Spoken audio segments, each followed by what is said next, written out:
ದೇವಸ್ಥಾನಗಳಲ್ಲಿ ಕೊಡೋ ಪ್ರಸಾದ ಯಾರಿಗೆ ತಾನೇ ಇಷ್ಟ ಇಲ್ಲ ಹೇಳಿ. ಚಿಕ್ಕವರಿಂದ ದೊಡ್ಡೋರ್ವರೆಗೂ ದೇವಸ್ಥಾನದಲ್ಲಿ ಕೊಡೋ ಪ್ರಸಾದ ಅಂದರೆ ತುಂಬಾನೇ ಇಷ್ಟ ಆಗುತ್ತೆ. ಅದು ದೊನ್ನೆಯಲ್ಲಿ ಕೊಡ್ತಾರಲ್ಲ ಅಥವಾ ಬಾಳೆ ಎಲೆಯಲ್ಲಿ ಕೊಡೋ ಪ್ರಸಾದ ಅಂತೂ ನಂಗಂತೂ ತುಂಬಾನೇ ಇಷ್ಟ ಆಗುತ್ತೆ. ಸಾಮಾನ್ಯವಾಗಿ ಪುಳಿಯೋಗರೆ, ಚಿತ್ರಾನ್ನ ಅಥವಾ ಮೊಸರನ್ನ ಕೊಡ್ತಾರೆ. ನಾನಿವತ್ತು ಪ್ರಸಾದದ ಶೈಲಿಲಿ ಮೊಸರನ್ನ ಮಾಡೋದು ಹೇಗೆ ಅಂತ ತೋರಿಸ್ಕೊಡ್ತೀನಿ. ನಮಸ್ಕಾರ ಎಲ್ರಿಗೂ, welcome back to Veena Mahendra vlogs. ನಾವು ದಿನನಿತ್ಯ ಉಪಯೋಗ ಮಾಡೋ ಅಕ್ಕಿನ ತಗೊಂಡು ಚೆನ್ನಾಗಿ ವಾಶ್ ಮಾಡಿ ಸ್ವಲ್ಪ ಗಂಜಿಯಾಗಿ ಅನ್ನ ಮಾಡ್ಕೋಬೇಕಾಗತ್ತೆ. ನೋಡಿ, ಹೀಗೆ ಒಂದು ಪಾತ್ರೆಗೆ ಹಾಕೊಂಡು ಬಿಸಿ ಇರೋವಾಗ್ಲೇ ಅದನ್ನ ಸ್ವಲ್ಪ ಮ್ಯಾಶ್ ಮಾಡಿ ಇಟ್ಕೋಬೇಕಾಗತ್ತೆ. ಫಸ್ಟ್ ಒಗ್ಗರಣೆ ಕೊಟ್ಕೊಳ್ಳೋಣ.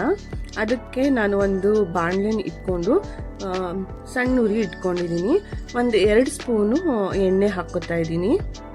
ನೋಡಿ, ಒಗ್ಗರಣೆಗೆ ಹಾಕೋ ಪದಾರ್ಥಗಳನ್ನೆಲ್ಲ ಒಂದು ಪ್ಲೇಟ್ಗೆ ಹಾಕಿ ರೆಡಿ ಮಾಡಿಟ್ಕೊಂಡಿದ್ದೀನಿ.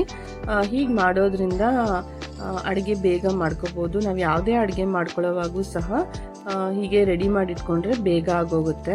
ಎಣ್ಣೆ ಕಾದ ತಕ್ಷಣ ಫಸ್ಟ್ ನಾವು ಸಾಸಿವೆನ ಹಾಕ್ಕೋಬೇಕಾಗತ್ತೆ. ಇಲ್ಲಿ ನಾನು ಒಂದು ಅರ್ಧ ಸ್ಪೂನು ಸಾಸಿವೆ ಹಾಕ್ಕೊಂಡಿದ್ದೀನಿ. ಹಾಗೆ ಅದು ಸಿಡಿಯುತ್ತಲ್ಲ, ಒಂದು ಸ್ವಲ್ಪ ಫ್ಲೇಮು ಸಣ್ಣ ಮಾಡಿಕೊಂಡೆ. ಹಾಗೆ ಕಡಲೆಬೇಳೆ ಹಾಗೆ ಉದ್ದಿನಬೇಳೆ 1 ಸ್ಪೂನು, 2 ಸೇರಿಸಿ 1 ಸ್ಪೂನ್ ಹಾಕ್ಕೊಂಡು ಸ್ವಲ್ಪ ಕೆಂಪಗಾಗೋವರೆಗೂ ಹುರಿಬೇಕು. ಫ್ಲೇಮು ಸ್ವಲ್ಪ ಲೋ ಇದ್ರೆ ವಾಸಿ, ಏಕೆಂದರೆ ಸಿಡಿಯುತ್ತೆ. ಈಗ ನೋಡಿ, ಉದ್ದಕ್ಕೆ ಹೆಚ್ಕೊಂಡಿರುವ ಒಂದು 4 ಹಸಿಮೆಣ್ಸಿನ್ಕಾಯಿ ಕೂಡ ಸೇರಿಸ್ಕೊಂಡೆ. ಈ ಹಸಿಮೆಣ್ಸಿನ್ಕಾಯಿ ತುಂಬಾ ಸಿಡಿಯುತ್ತೆ. ಹೊಸದಾಗಿ ಅಡುಗೆ ಮಾಡೋರಿಗೆ ಈ ಟಿಪ್ಸ್ ಹೇಳ್ತಾ ಇರೋದು. ಅದಕ್ಕೆ ಒಂದು ಸ್ವಲ್ಪ ದೂರದಿಂದನೇ ಹಸಿಮೆಣ್ಸಿನ್ಕಾಯಿ ಹಾಕ್ಕೊಂಡು ಹಾಗೆ ಫ್ರೈ ಮಾಡಿ ತಕ್ಷಣ ಫ್ಲೇಮ್ನ ಆಫ್ ಮಾಡಿಬಿಡ್ಬೇಕು. ನೋಡಿ, ಇವಾಗ ನಾವು ಮ್ಯಾಶ್ ಮಾಡಿಟ್ಕೊಂಡಿದ್ವಲ್ಲ ಅನ್ನ, ಅದು ತಣ್ಣಗಾಗಕ್ಕೆ ಬಿಟ್ಬಿಟ್ಟಿದ್ದೀನಿ. ಇವಾಗ ಒಗ್ಗರಣೆ ಸಾಮಾನೆಲ್ಲ ಅದಕ್ಕೆ ಹಾಕ್ಕೊಂಡು ನಾನು ಯಾವಾಗಲೂ ಅಷ್ಟೇ ಕರಿಬೇವು ಹಸಿಯಾಗಿ ಉಪಯೋಗ ಮಾಡ್ತೀನಿ. ಒಗ್ಗರಣೆಗೆ ಹಾಕೋಕ್ಕಿಂತ ಅದರ ವ್ಯಾಲ್ಯೂಸ್ ಎಲ್ಲ ಹೊಟ್ಟೋಗುತ್ತೆ ಅಂತ ನಾನು ಆದಷ್ಟು ಹೀಗೆ ಹಸಿದು ಹಾಕ್ಕೋತೀನಿ. ನಿಮ್ಗೆ ಯಾರಿಗಾದ್ರೂ ಕ್ರಿಸ್ಪಿ ಬೇಕು ಅಂದರೆ ಎಣ್ಣೆಯಲ್ಲಿ ಸ್ವಲ್ಪ ಬಾಡಿಸ್ಕೋಬೋದು.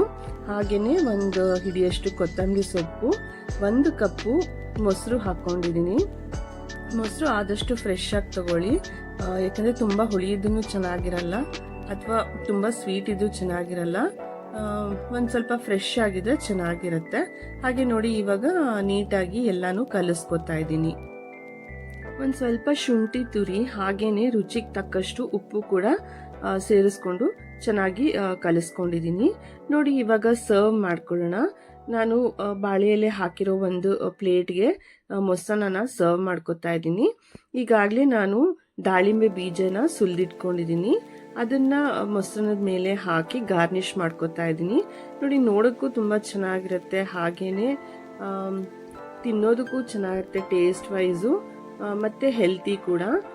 ಸೊ ಮೊಸರು ಒಳ್ಳೆಯದು, ದಾಳಿಂಬೆ ಕೂಡ ಒಳ್ಳೆಯದು. ಸೊ ಒಂದ್ಸತಿ ನೀವು ಕೂಡ ಈ ದೇವಸ್ಥಾನದ ಶೈಲಿಲಿ ಮಾಡೋ ಮೊಸರನ್ನ ಟ್ರೈ ಮಾಡಿ ಹೇಗಿತ್ತು ಅಂತ ಕಮೆಂಟ್ಸಲ್ಲಿ ತಿಳಿಸಿ. ನಿಮಗೆ ನನ್ನ ವ್ಲಾಗ್ಸಲ್ಲಿ ಯಾವ ರೀತಿ ಕಂಟೆಂಟ್ ಇಷ್ಟ ಆಗುತ್ತೆ ಅಂತ ಕೂಡ ದಯವಿಟ್ಟು ತಿಳಿಸಿ.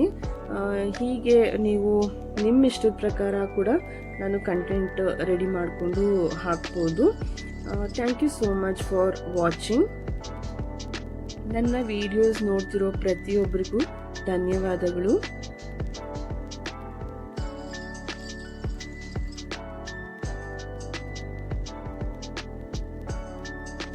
ಮತ್ತೆ ಮುಂದಿನ ವಿಡಿಯೋಗಳೊಂದಿಗೆ ಸಿಗೋಣ.